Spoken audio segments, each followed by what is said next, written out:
article said, it said here, traffic fine in doubt. Yes, the Gleaner had it.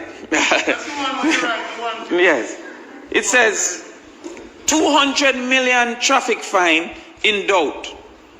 And it came immediately to my mind that why would there a method of what do you call it, security, crime management, a method of law enforcement have a target of income? Because the aim of law enforcement is a deterrent of activity. So therefore, this one says that there will be sufficient breach for us to have a targeted income. Now, understand this. Many Jamaicans have said for a long time, and before now, I thought it was dopey stories and lies, that there is a period of the month that they feel that the police have a target amount of ticket to distribute. Oh, come a time, couldn't done already.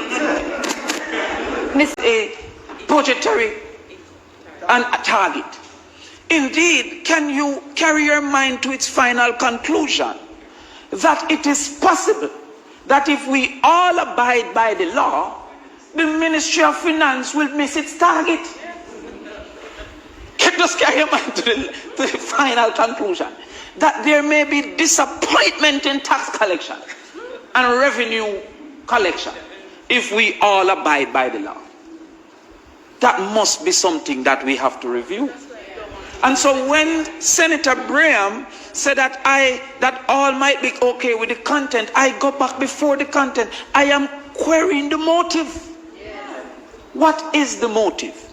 And so that is why I said we never get enough time, because immediately I start researching, is there a precedent for law enforcement to be misused with the motive of revenue generation?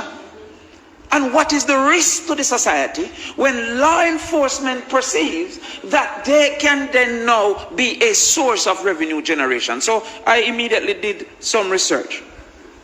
And the research shows that local government in particular, in many places in the world, especially when there is a shortfall in revenues, use traffic fines to raise revenue.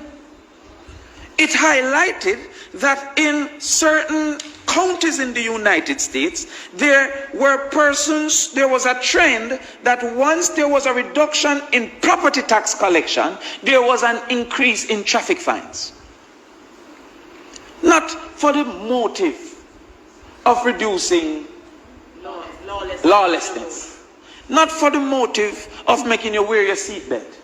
Not for the motive of causing less speeding and by extension less dangerous accidents.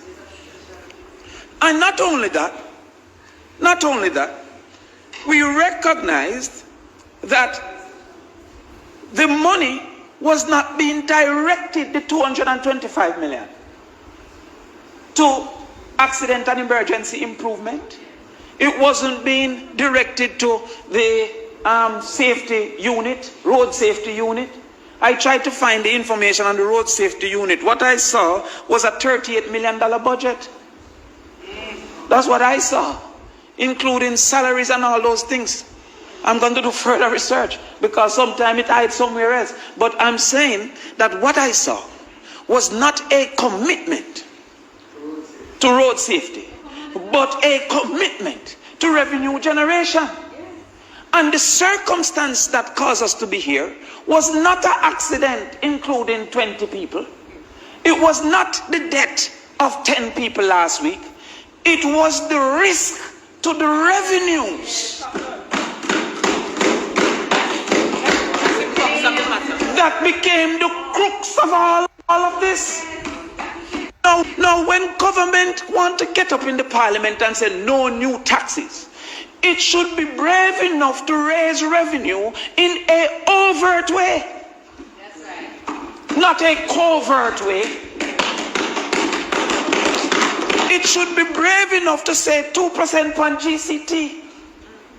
or to say 1% on something else, but to say that we now expect 200 million and we are going to defend that 200 million by quickly making sure that the fine is sufficient. Now, I understand the PSOJ in support. I understand a lot of Jamaicans in support because according to the trust, Ruthven Towers with 86 solutions represent less than 1% of the approximately 10,000 housing options currently under construction locally. It says, having looked at its contributor data, the NHT is satisfied that the demand exists for the units. This despite the public outcry for intervention and a return to the original mandate for housing for contributors. The trust notes housing prices are not static but will vary from location to location, taking into account construction costs, property values, access to amenities, and other factors. The NHT says it therefore employs industry best practices in pricing strategy and applies subsidies where necessary to make home ownership possible for its contributors. On the matter of subsidy, the NHT says outside of the low interest rate on NHT's loans relative to market rates, the trust is applying a more strategic approach to subsidies on a needs basis. The NHT says Ruthven Towers is targeted to a segment of the contributor base with the lowest need for subsidies. It adds, by not applying one, the trust will be better able to provide subsidies for schemes that are targeted towards contributors in the lower income bands. The NHT says while a general subsidy may not have been applied on the cost of the units, beneficiaries selected under the NHT's Priority Index Entitlement System (PI) will benefit from the policy to provide 100% financing up to $15 million per unit at NHT's low mortgage rates. The single unit costs start at $27.7 million, while the two-bedroom unit roughly $40 million. A single contributor, if eligible for $15 million, would need approximately $13 million more to purchase the one-bedroom unit. If a couple or young family of 3 were to join at best, their $15 million making a total $30 million, they'd still need another near $10 million to purchase a two-bedroom unit. The trust further counters that the housing construction sector is a dynamic one, which in recent years has been impacted by sharp and steady increases in the cost of construction and supply challenges racking up prices. In some instances, it says key materials such as steel has seen a 200% increase. It says supply and price shocks were further exacerbated in the last 2 years with the pandemic. The NHT says it's not immune to these development challenges and has been forced to contend with the issues despite efforts to keep the impact on contributors at a